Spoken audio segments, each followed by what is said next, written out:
Black Beauty, Young Folks Edition, by Anna Sewell.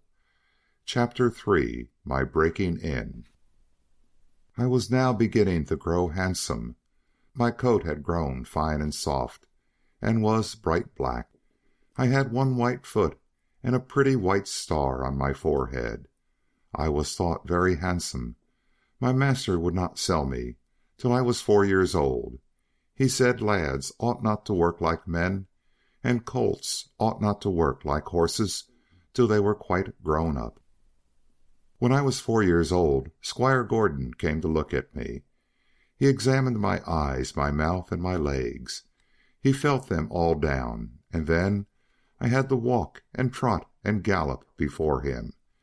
He seemed to like me, and said, "When he has been well broken in, he will do very well." My master said he would break me in himself, and he lost no time about it, for the next day he began. Every one may not know what breaking in is, therefore I will describe it. It means to teach a horse to wear a saddle and bridle, and to carry on his back a man, woman, or child, to go just the way they wish, and to go quietly. Besides this, he has to learn to wear a collar and a breeching, and to stand still while they are put on.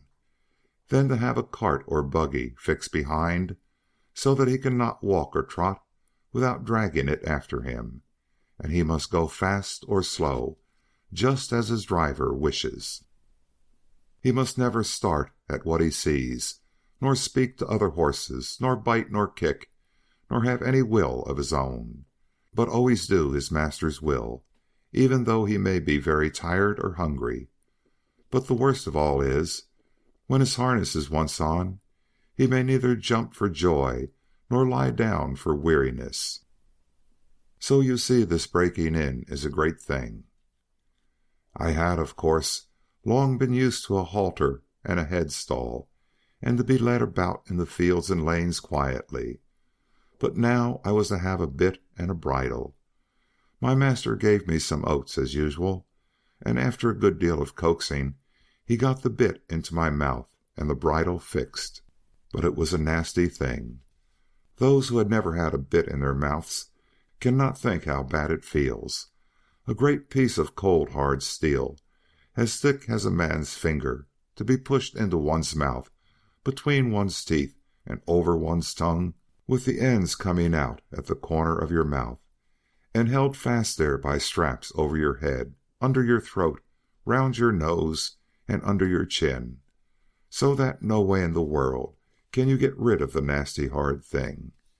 It is very bad, at least I thought so, but I knew my mother always wore one when she went out, and all horses did when they were grown up.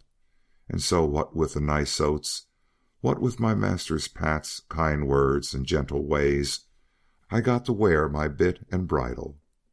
Next came the saddle, but that was not half so bad. My master put it on my back very gently, while old Daniel held my head. He then made the girths fast under my body, patting and talking to me all the time. Then I had a few oats, then a little leading about, and this he did every day, till I began to look for the oats and the saddle. At length, one morning, my master got on my back and rode me around the meadow on the soft grass. It certainly did feel queer, but I must say I felt rather proud to carry my master, and as he continued to ride me a little every day, I soon became accustomed to it. The next unpleasant business was putting on the iron shoes. That too was very hard at first.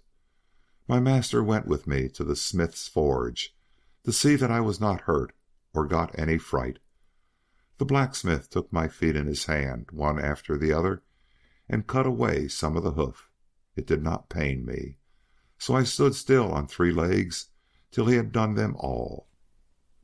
Then he took a piece of iron the shape of my foot and clapped it on, and drove some nails through the shoe quite into my hoof, so that the shoe was firmly on.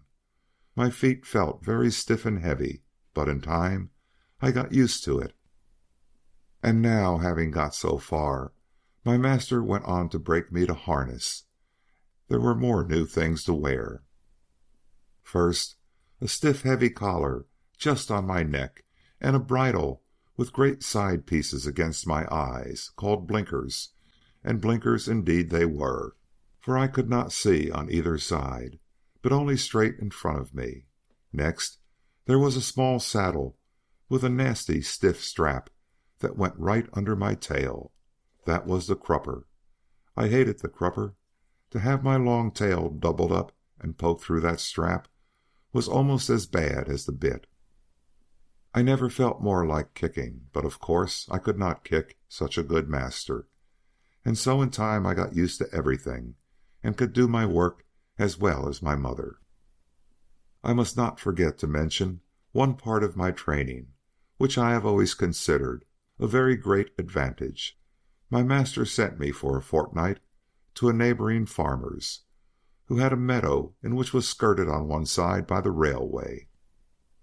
Here were some sheep and cows, and I was turned in among them.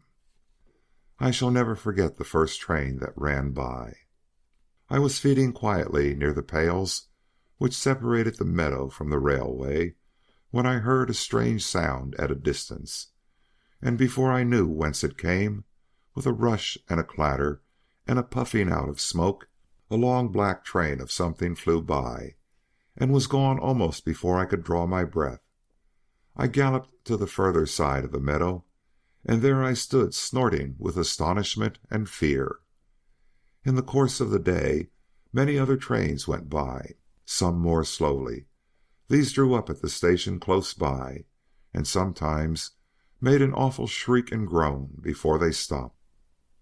I thought it very dreadful, but the cows went on eating very quietly, and hardly raised their heads as the black frightful thing came puffing and grinding past. For the first few days I could not feed in peace, but as I found that this terrible creature never came into the field or did me any harm, I began to disregard it, and very soon I cared as little about the passing of a train as the cows and the sheep did. Since then I have seen many horses much alarmed and restive at the sight or sound of a steam engine, but thanks to my good master's care, I am as fearless at railway stations as in my own stable. Now, if anyone wants to break in a young horse, well, that is the way. My master often drove me in double harness with my mother, because she was steady and could teach me how to go better than a strange horse. She told me the better I behaved, the better I should be treated, and that it was wisest always to do my best to please my master. I hope you will fall into good hands, but a horse never knows who may buy him, or who may drive him. It is all a chance for us. But still, I say, do your best wherever it is, and keep up your good name.